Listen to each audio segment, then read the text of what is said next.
ہے حدیث پوری پڑھ دیتا ہوں. عبداللہ ابن عمر رضی اللہ عنہما راوی حدیث ہے. قال رسول اللہ صلی اللہ علیہ وسلم, اللہ کے رسول نے کہا صلی اللہ علیہ وسلم, ثلاثۃ قد حرم اللہ علیہم الجنہ, تین لوگ دنیا میں ایسے ہیں اللہ نے ان پر جنت حرام کر دی ہے. سمجھ میں آ رہی میری بات؟ دنیا میں تین لوگ ایسے ہیں اللہ نے ان پر جنت حرام کر دی ہے. سبحان اللہ. پہلا آدمی کون ہے؟ مدمن الخمر, ہمیشہ نشے میں رہنے والا. اللہ یہ قوم کو نشے سے بچائے, جی اللہ یہ نوجوانوں کو نشے سے بچائے. بہت بڑی بات ہے اور اس پر علماء نے تقریریں بہت کی ہیں. اللہ ہمیں عملی طور پر کچھ کرنے کی توفیق عطا فرمائے. تقریریں کرنے سے زیادہ میدان میں اتر کر اللہ ہمیں کام کرنے کی. تین لوگوں پہ جنت حرام ہے نا. پہلا آدمی کون ہے؟ نشے میں ہمیشہ رہنے والا, مدمن الخمر, شراب ہمیشہ پینے والا. والعاق, کون کون عمل کریں گے اس پر؟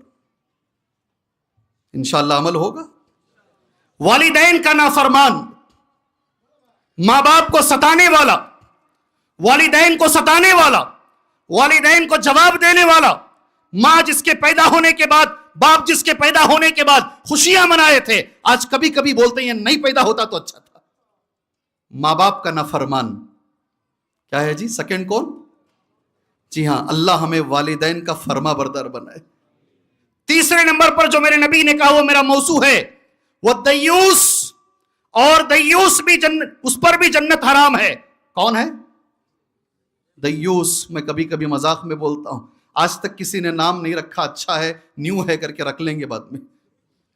ہمارے لوگ رہتے نا, نئے نئے نام کی ضرورت پڑتی ہے ان کو. وہ دیوس, یہ اس پر بھی اللہ کے نبی نے کہا جنت اس پر حرام ہے. کون ہے دیوس؟ ابن عمر رضی اللہ عنہما دیوس کی تعریف کرتے ہیں. کون ہے دیوس؟ الذی لا غیرۃ علی اہل بیتہ.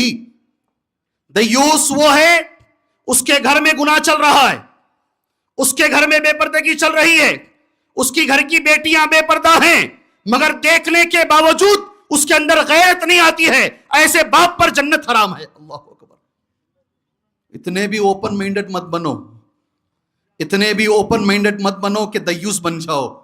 نہیں, اگر ہماری بچیاں غلط رستے پہ جا رہی ہیں, یہ ہمارا فرض بنتا ہے.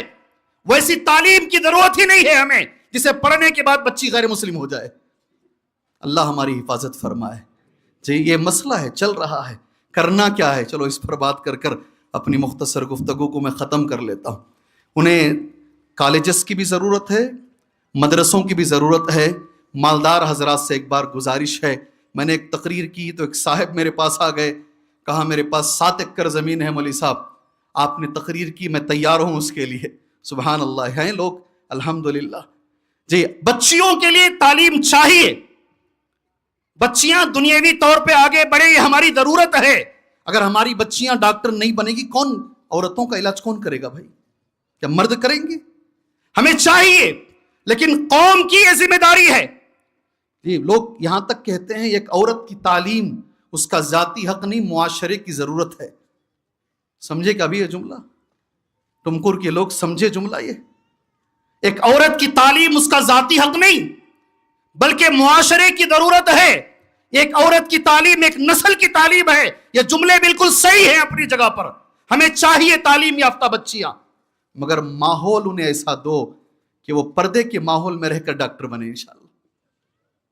انہیں ماحول ایسا دو اپنے دین پر رہتے ہوئے وہ جو تعلیم بہتر ہے ان کے لیے وہ تعلیم حاصل کریں. یہ معاشرے کی ضرورت اور یہ قوم کی ضرورت ہے.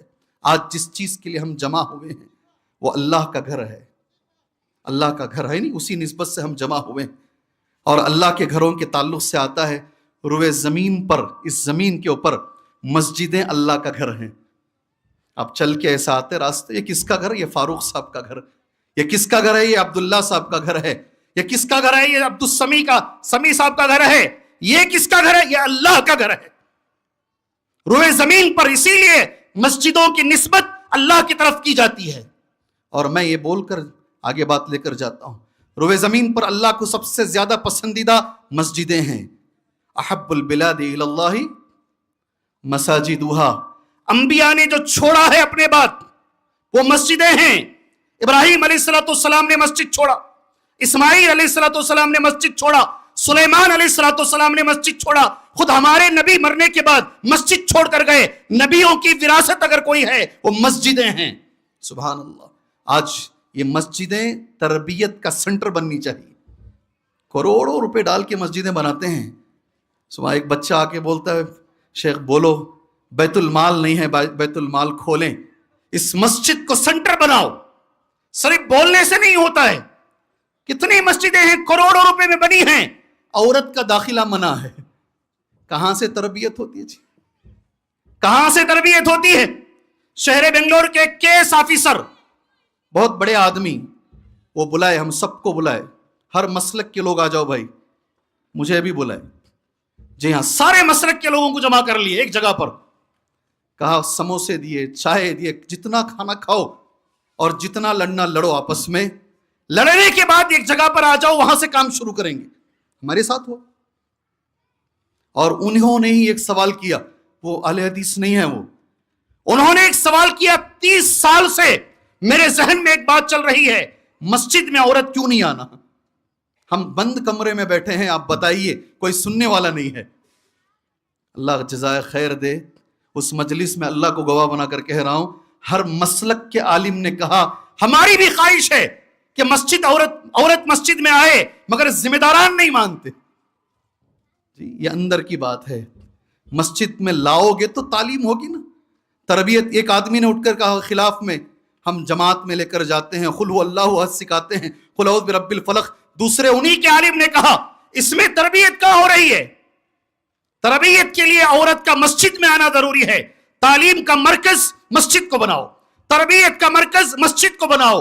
میرے اللہ سے دعا ہے، وقت ہمارے پاس تھوڑا سا کم ہے، اللہ تبارک و تعالیٰ ان مسجدوں کو ہمارے لیے مرکزی حیثیت اللہ ہمیں بنانے کی توفیق عطا فرمائے۔ ایک مسلمان جب تنگ آ جاتا ہے، تھک جاتا ہے، اسے مسجد آنے کی اللہ توفیق عطا فرمائے۔